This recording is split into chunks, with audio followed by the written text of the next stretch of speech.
The most popular primary weapon in Warframe is the Ignis Wraith. You thought I was gonna say Ignis Wraith, and you were getting clickbaited, didn't you? Well, if we take a look at the stats here, you will see that Nataruk wins by a solid 0.3%. Now let's check this awesome bow's power and builds, shall we? You get this weapon by completing the quest New War. It comes with an Oracle Catalyst and 3 pre-installed Forma. This might just be a weapon that requires the least amount of investment in the entire game.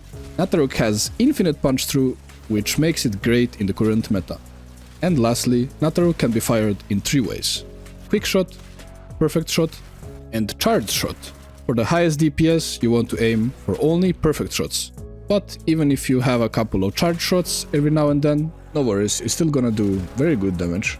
Now technically you could make a quick shot build, but I am not gonna lie, it just feels terrible compared to perfect shots, so we won't be doing that today.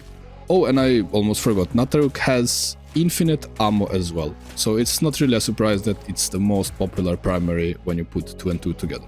I have 3 builds for you today. First off, we have a beginner build, which you can equip the moment you obtain this weapon because of the pre-installed form. This build is very straightforward. We have multi-shot, crit chance and crit damage. Since no arcanes, we use serration for the base damage. Then of course for the element we have my boy Viral, including the 6060 Toxin and Cold mods.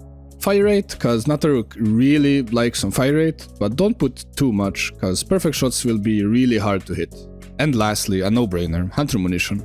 If you want to use Stabilizer for reduced recoil, you can, but I just like how the weapon feels with the slight amount of recoil it has. It just makes you feel more powerful. This one is purely your choice. I'd also like to mention the energy color. You should choose anything but orange or red, since the charging circle color goes from one to another. It will make hitting your perfect shots much easier this way. Now let's simulate base steel path. You're near level 130 with the steel path modifier. The damage is honestly very solid. For a build this low investment, great even. With the most basic build, you could breeze through steel path missions easily. In addition, as you can see that the arrows are as thick as your mouth. The second build is your generic red crit build. This is the most fun build for me and it's very good for the base steel path.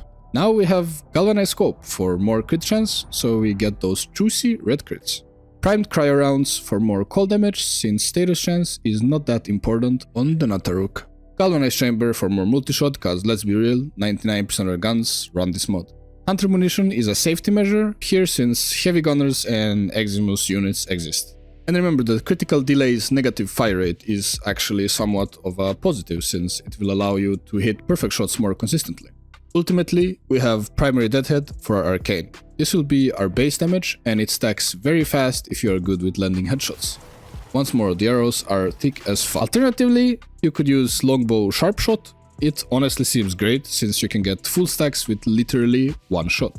For the companion of choice we have Nautilus. I won't be explaining this whole build since this is a Nataruk video, but feel free to copy it. The companion weapon is Vulclock. Here only thing that matters is the 4 Vigilante mods and Crit Chance mod, which is what we have.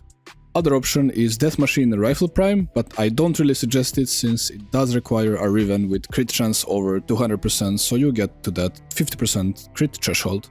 You will see red crits just absolutely fly with this build. Damage is incredible, and most importantly, the dopamine you're getting from shooting with this bow is just...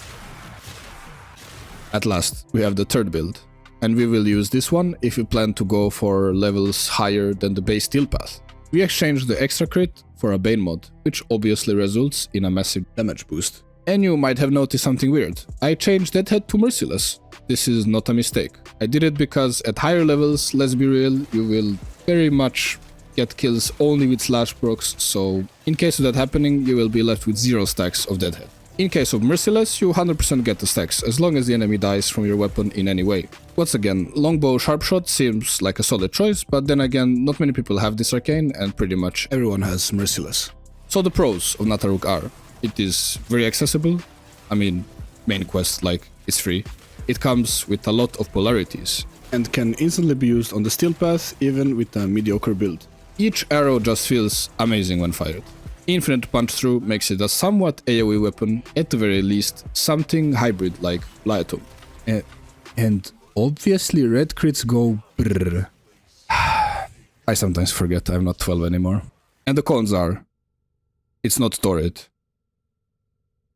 And that's gonna be it for today, friends. If you enjoyed the video, be sure to show some support. You know the drill. I will catch you in the next one. Is not an important... Is not...